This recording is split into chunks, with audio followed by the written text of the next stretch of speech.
Hey folks, and welcome to the Grad School Sucks podcast, the show for graduate students and PhDs who want to get non-academic jobs.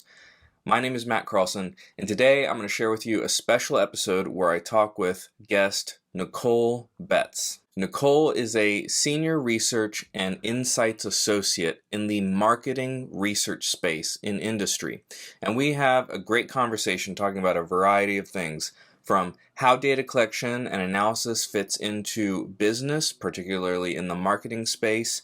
What are some of the big differences between working in academia and working in industry, and what you can do to prepare yourself for a job in the industry marketplace after grad school. This is going to be a great show, particularly for social scientists and maybe some humanities students as well.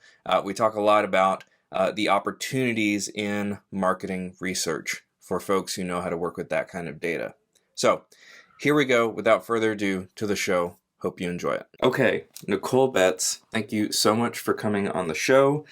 Just to let everyone know who's listening, Nicole Betz has a PhD in cognitive psychology, and she is currently in industry working in marketing research, where she is a senior research and insights associate.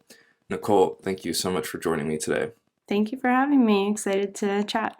Of course, of course. So if you could, is there anything that you want to add to the introduction I had? Any places that you want to point people to where they can find you or follow along? And then we can jump a little bit more into what you do. Sure. I post a lot of content on Twitter mostly, but I'm trying to get into that new Blue Skies app. And then also sometimes post on LinkedIn, and I work with the AltAc Chats accounts on mostly on Twitter, but we're also on LinkedIn. So you can follow along there. But I think your intro was pretty accurate. That's my current title and my educational background.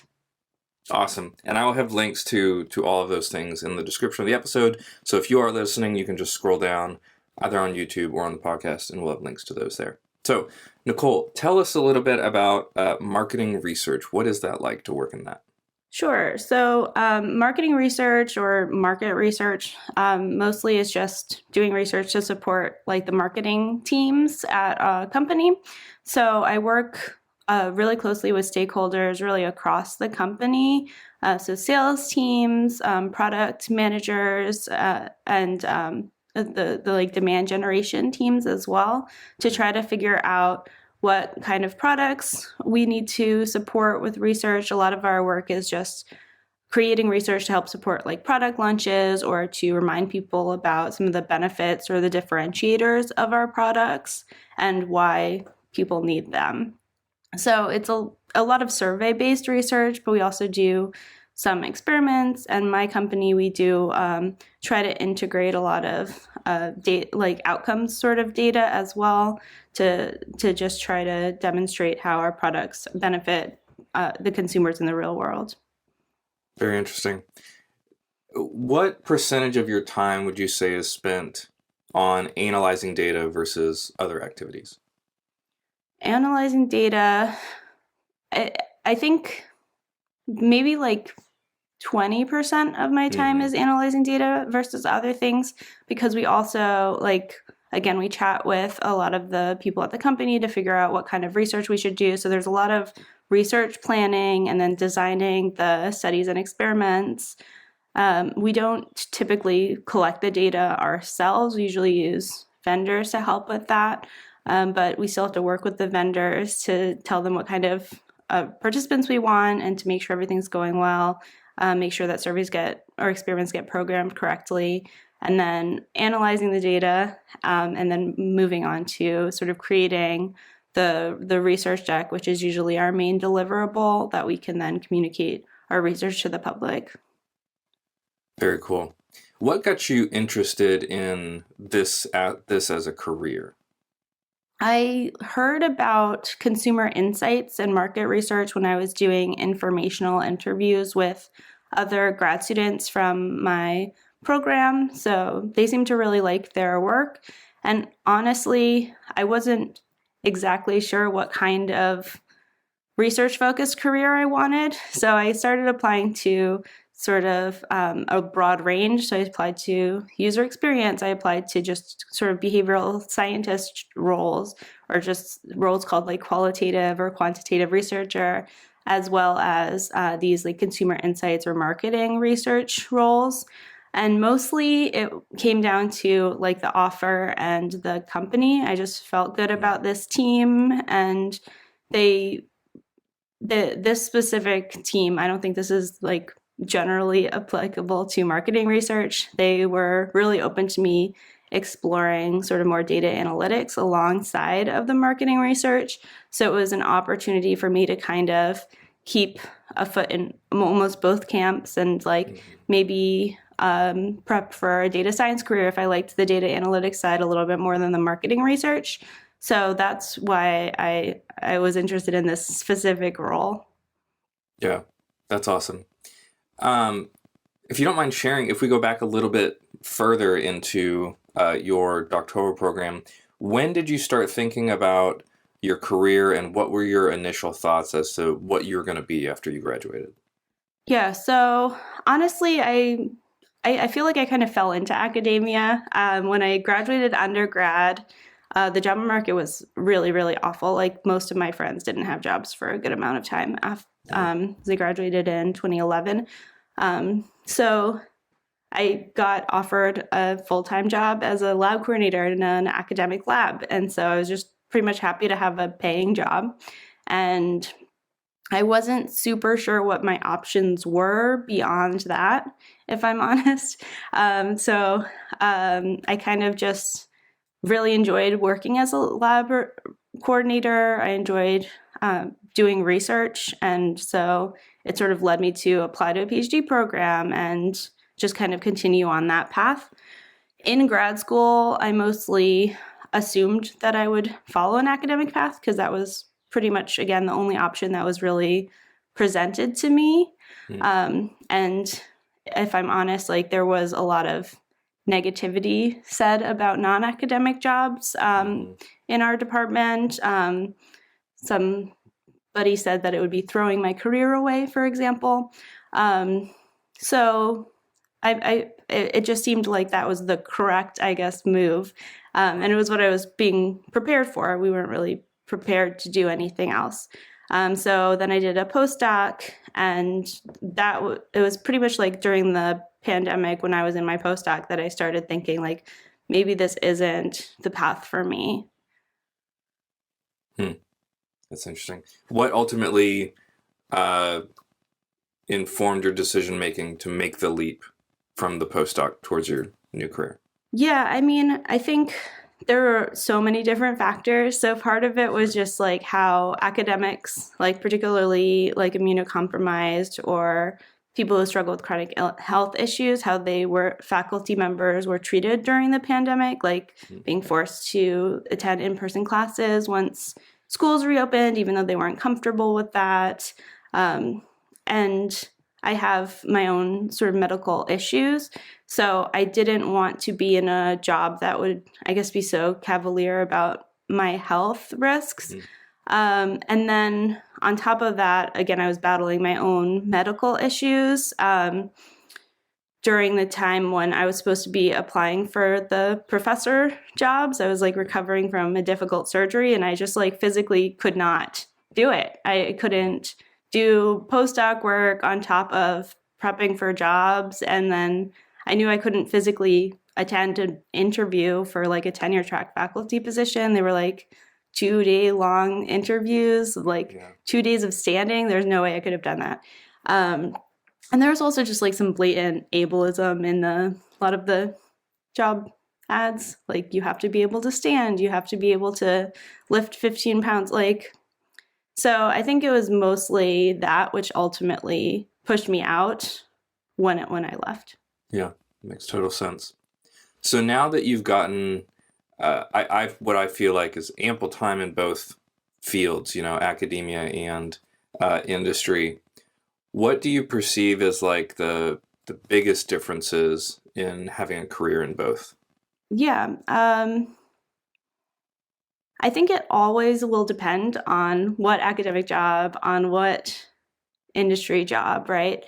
One of the biggest differences that I've noticed from my two examples is that my current job is just, there's so much support at all the different levels. So in academia, it was mostly like I would work with my PI and maybe one other collaborator, but like 90% of the work was really on me. And like the PI was just there to answer some questions and like maybe provide a little bit of guidance here and there, but they weren't like that hands-on actively involved in the research itself. They weren't like collecting data or helping me analyze it or like those sort of steps.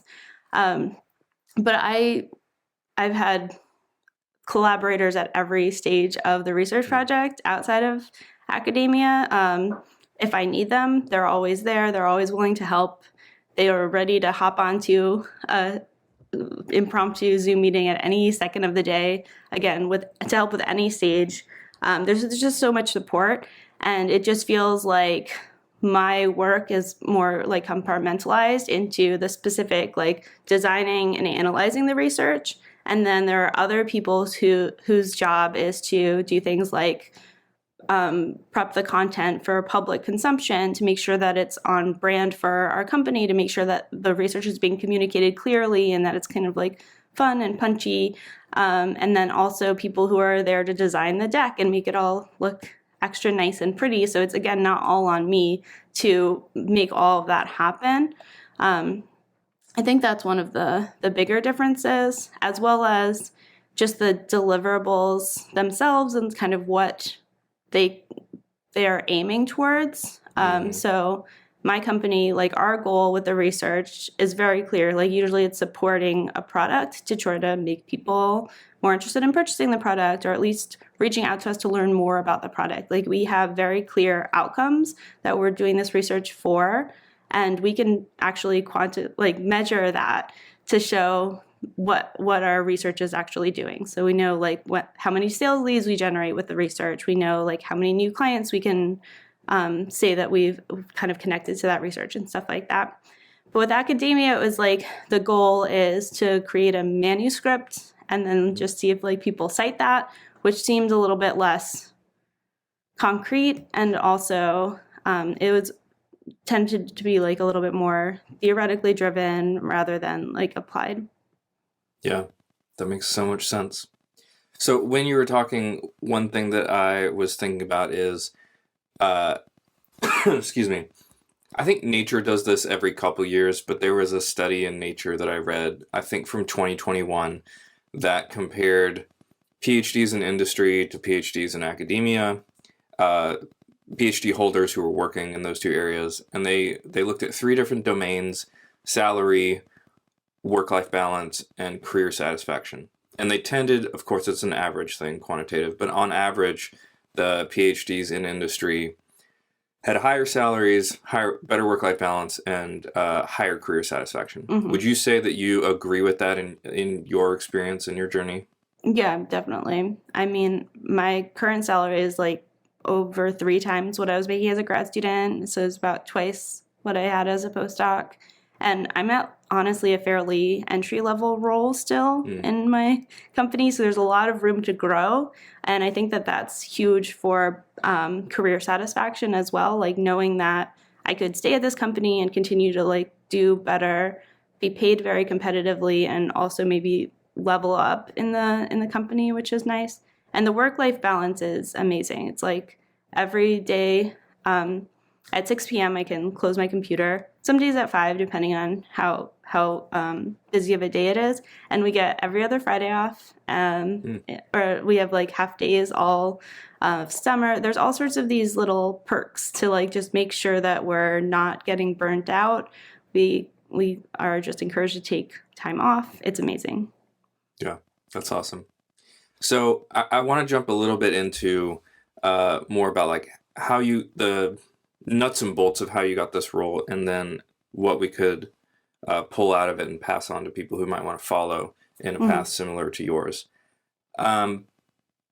Before I jump there, what kind of graduate students, maybe both in demeanor or skills, or even like the degree or field that they're in, do you think are best suited for market research or roles in market research?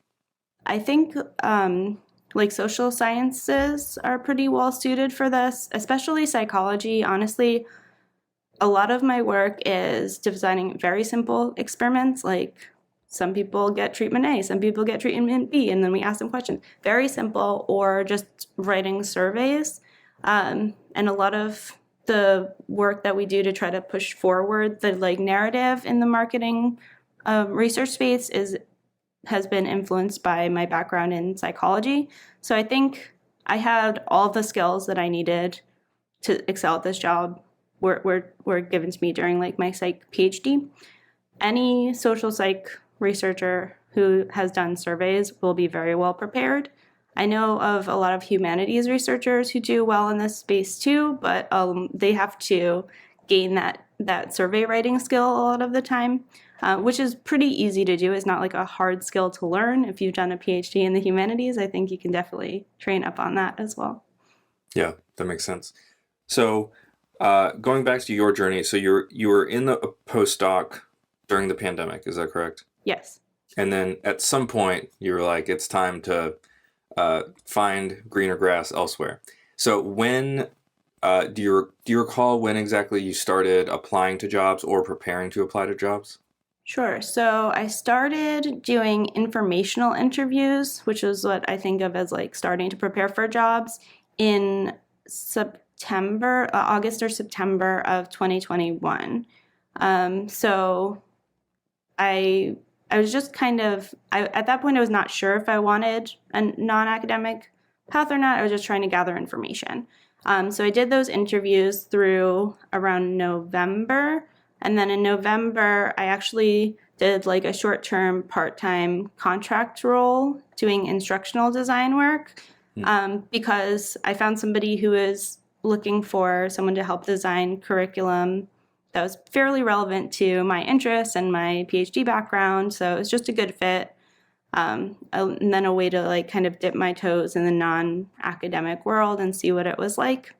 And also it was pretty high paying, so I needed that as a postdoc. So I did that for a couple of months, again, just like part-time. And I started applying to other jobs in December. In December of 2021, I started applying. And I was applying to research-focused jobs because although I enjoyed my instructional design work, I realized that I didn't want to do that full-time without doing any research. And I figured if for some reason I hated research, I could always go back to instructional design, but it would be harder to go from a non-research role to a research role than vice versa. So that was sort of my reasoning there. And I applied to, I think, about 20 jobs in December. The job market was hot when I started applying in December 2021. People were sort of done with their pandemic freezes and ready to hire, especially in the tech space. So I did interviews in January and started to get job offers like end of January, early February. And I started in March in this role. Okay. June, Feb, started in March. And what was your first month or two like? It was kind of relaxing, sort of chill. So they had a really useful online course to help onboard people who were new to marketing and to the company. So I did a lot of just online classes I didn't know anything about business or marketing and got a lot of introduction to that, as well as my field, which is ad technology. So there were like several multi-hour courses just to help me learn about that space. And there was actually one project that I was assigned to, just one to start with, just so that I could get a sense of how we do research in my new company. And my manager was really there for me at every step. So every single step of the research process, we'd have at least a quick meeting to touch base about what their expectations were, and then I'd go and do that step and then check back in. So it was kind of like a little hand-holdy, but it was very useful. And I again had a lot of these skills already. So I think that it was easy for me, even though it was a new topic and a new field, it was easy to apply my skills to this in a very low pressure first 2 months. That's awesome. That's awesome. If we could take a step back into the January, February period when you were applying, doing interviews, getting offers, do you happen to recall, like ballpark, how many applications you put out, and then within that, how many went towards interviews, and then within that, if you got multiple offers or anything like that? I applied to about 20 non-academic jobs, and again, the job market was hot when I was applying. I got interviews for about 50% of them. So awesome. It was really high rate. I think it's because I was applying from an Ivy and having that on my resume. It's supposed to increase your chances of having the callback for the interview. So It was just a lot more than I expected. And so the first few weeks after I started applying for jobs, it was just so many interviews all day, every day. And then I went through the full interview process for, I think, 3 companies. And this was the one that I got a job offer for, and it was a reasonable enough salary for me, and I also felt good about the company. So the other offers that I got were mostly just lower. It was mostly lower, or I really didn't like it. And then there was one job that I went all the way through, and I really wanted that job, but I didn't get the offer. But that's okay. Yeah, that's awesome. Do you mind sharing, did you negotiate at all with like salary or benefits or anything like that? I tried, but I was not successful. So I did try. I think that they were just already at the upper limit for the offer. So I if I could do it again, I would probably try a little bit harder. But at that point, I was just kind of ready to get out. And again, the offer was more than I'd ever made. So it seemed pretty good. Yeah, that makes so much sense. Wow, 20 interviews or 20 applications turning into 10 that went in interviews. And that is great. Just for listeners at home, you may not have that experience. No. Nicole, like Nicole mentioned, coming from an Ivy League. I think, so I want your opinion on this. So you were applying kind of like right out of a postdoc, and then you had this other contract work. So you had jobs that weren't being a grad student or research assistant, basically. How do you think having a postdoc impacted your ability to turn applications into interviews and into offers? I think that the postdoc was helpful because you can describe it as a full-time research role. And again, my postdoc was at an Ivy, so for me, I think it was huge to have that experience as well. And the kinds of experiences that I had in that postdoc included managing. It was a little bit of lab management as well. So there were a lot of additional skills that I could put on my resume for that specific postdoc experience. So I think that was good. But as you mentioned, I also had that non-academic experience. And even though it was part-time and a contract role, just showing that I could hang in a non-academic environment, I think was huge as well. And again, just trying to, I did a lot of work trying to figure out how to frame that in a way that was relevant in a research space. Yeah, that's awesome. It makes so much sense. And I had a couple people tell me as soon as you get your first industry role, the second one is like so much easier to get. And I'm still in my first industry role. But it feels like every week there's recruiters on LinkedIn, DMing me things. And of course it was never like that before I got that first role. So so if anyone is out there listening and applying and hears these numbers and is dismayed, just know, keep going.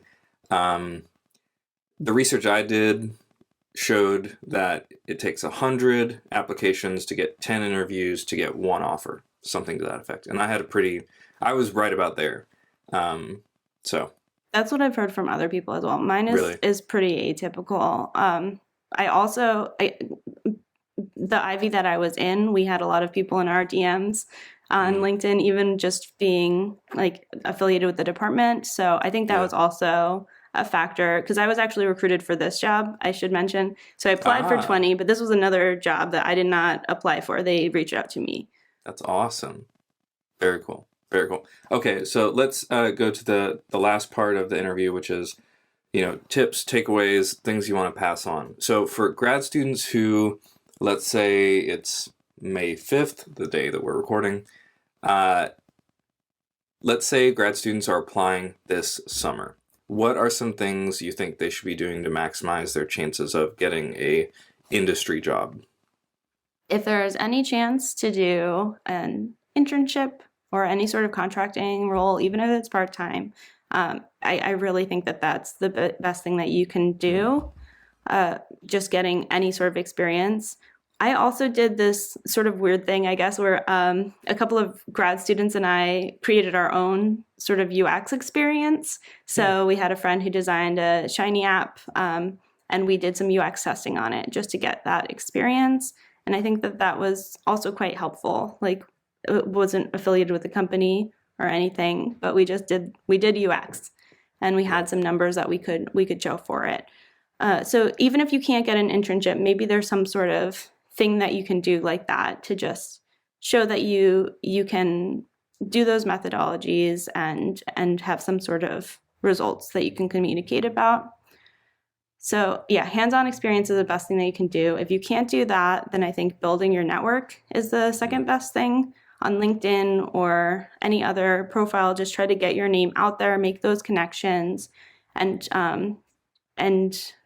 you can do this based on individual connections. You can do this based on companies that might be interesting to you. So if there's any companies that you like, try to connect with them, try to connect with their recruiters, see if you can just have a conversation with the recruiter, even if it doesn't lead to a job. They know who you are. Maybe down the line, there will be a job that fits for you. So you can kind of make those things happen for yourself, and try to just make sure that your LinkedIn profile is fully developed, because I think that's a good way to get yourself out there and to get recruiters more interested in you. Yeah, definitely. What in your experience do you think stands out as like elements of a good LinkedIn profile?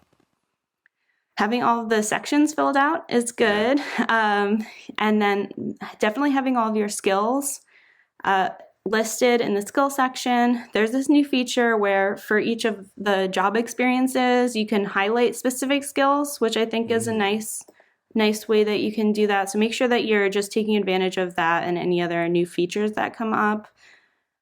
I also think that the summary is super important.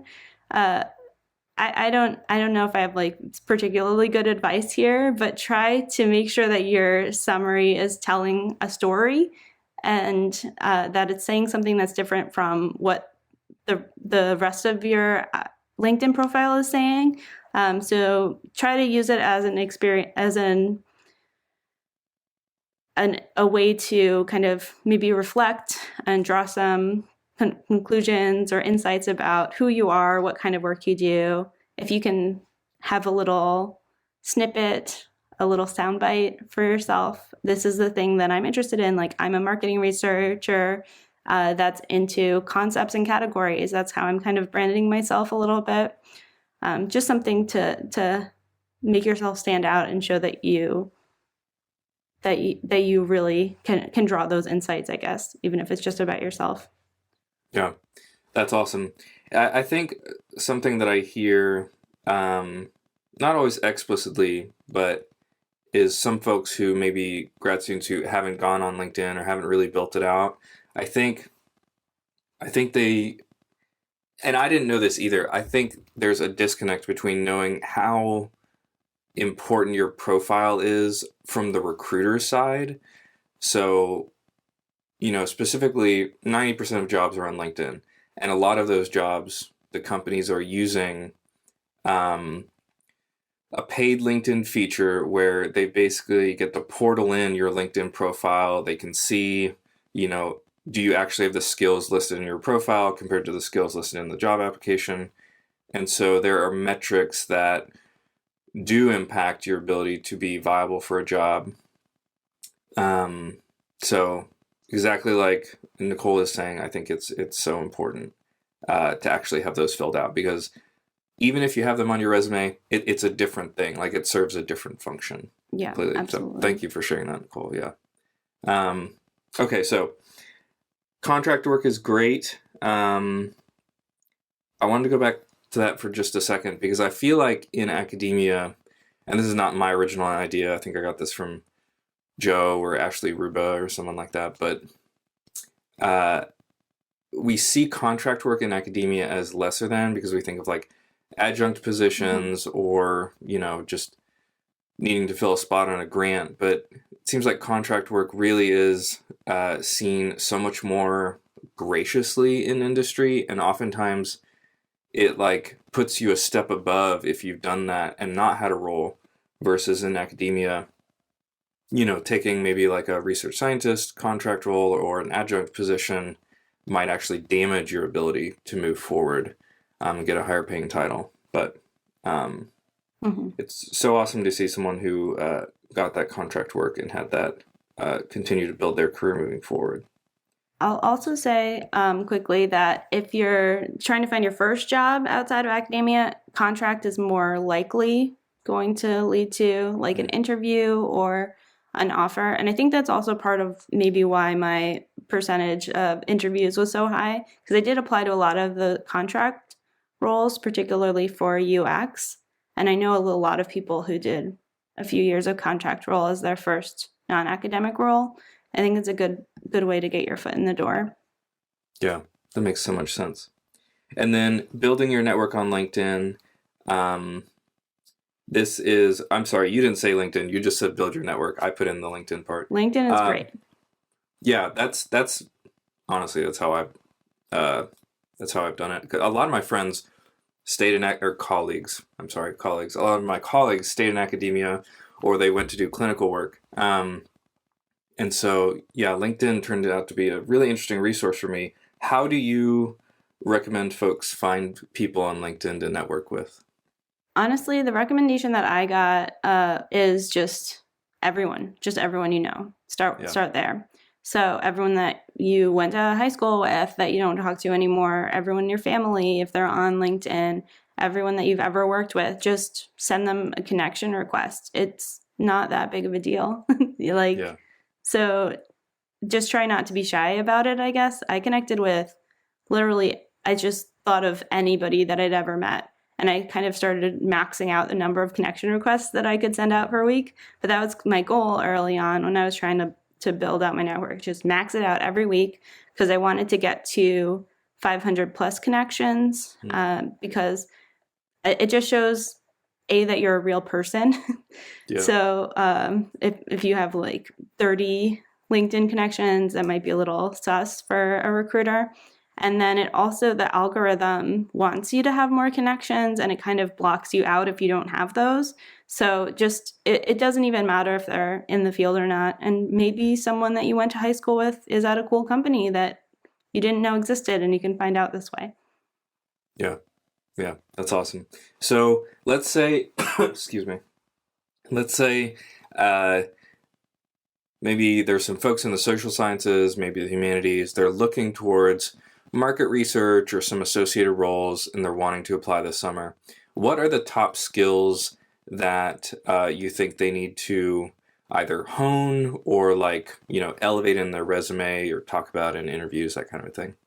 Sure. I mean, survey writing, I would say, is number one, that you developed these surveys, that you know how to analyze them is important too. Not all marketing research roles will require you to actually analyze it. Some of it, they'll hire people to analyze for it. So pay attention on the job apps, I guess, for that. And then the other one is really storytelling. So just trying to try to demonstrate or hone that you can take raw data and turn it into a compelling narrative, and also one that is promoting whatever goal you're trying to achieve. In this case, it would be a marketing sort of goal. Yeah. Okay. Last few questions, Nicole. Let's say there's someone on the fence, on the fence between applying to academic jobs or applying to industry jobs. What advice or what insights would you want to pass on to them as they make that decision? So it's a deeply personal decision to make. So I would just say a lot of it will require self-reflection, figuring out what it is that you really want out of life, out of your career, and how those map onto each other as well. So if you're somebody who really wants to live in a specific location, then maybe that should factor in, because academia doesn't really give you that much control over where you're going to end up living. If you're somebody who really wants to do some very specific niche research question and there's nothing else that you can imagine wanting to do, then sure, you can try to go into academia and see if that's the case. But I would also recommend, beyond your self-reflection, is just learn about the realities on both sides. Talk to professors at different levels, specifically the assistant professors who are new to that role, and get a sense of what it actually means to be a professor. What do they do on a daily basis? What's their work-life balance like? And then try to just imagine yourself in that role, and then talk to people in other non-act jobs about the same things and try to imagine yourself in that role. And I think that's probably the best that you can do. Yeah. You don't know until you get there in some ways. So I originally came to know you through Twitter.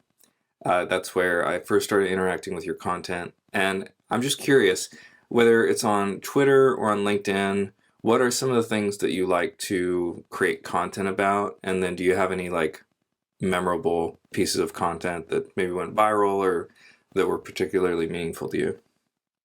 I think the content that I create that most people engage with is about financial aspects of academia. Yeah. So those are the ones that I've had that have gone most viral, talking about how graduate stipends are just literally, they're not enough to live on. And it's not you, it's not your budgeting, it's not that you chose to live somewhere that's too expensive. It's just that they're not livable wages.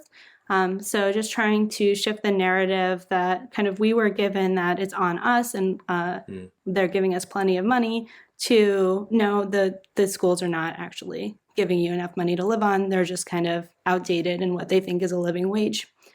And then a lot of the content that I like to create is more just about how to get these kinds of roles. So a lot of the stuff that we talked about today are things that I've tweeted about. My pinned tweet on my page is about different types of research-focused roles. And yeah, I like doing long threads with a lot of different options that people can have. Yeah, that's awesome. And again, for folks who want to follow along in Nicole's journey, you can check out her Twitter, maybe a Sky Blue account in the future. Hopefully. As well as LinkedIn, and then definitely check out Alt Act Chats on both of those platforms as well. And I have links to all of that in the description of this episode. Nicole, is there anything else that you want to plug or direct people to if they want to follow along or engage with you more? I think that those are the only ways, I guess, to follow me at this point. But I definitely just want to plug informational interviews, because I think that's the best thing that you can do to learn. Do as many informational interviews as you can. Yeah, 100%. Well, Nicole, one final question. For grad students listening, what is one thing, either serious, professional, or just fun and carefree, that you think grad students should consider doing before they leave grad school? I think internships in a non-academic space, if you can do that, I would definitely do that. Yeah, awesome. Well, Nicole, thank you so much for joining me today. I loved our conversation. Me too. It's been so much fun. Thank you, Matt. All right, I'll talk to you later. Hey folks, that was my conversation with Dr. Nicole Betz. I hope you got a lot out of it. Be sure to scroll down and check out her content on LinkedIn as well as Twitter. And if you are ready to go into industry, or you want to start planning for it and you don't know where to go next, I recommend you download my 6-week checklist. It's basically a free PDF download that lays out all the activities that you can take step by step in order to best prepare yourself to get a job right away in industry. It's basically what I did in order to get my first industry job. And again, you can get that for free at the link in the description of this episode. Thank you all for listening, and I will see you all next week.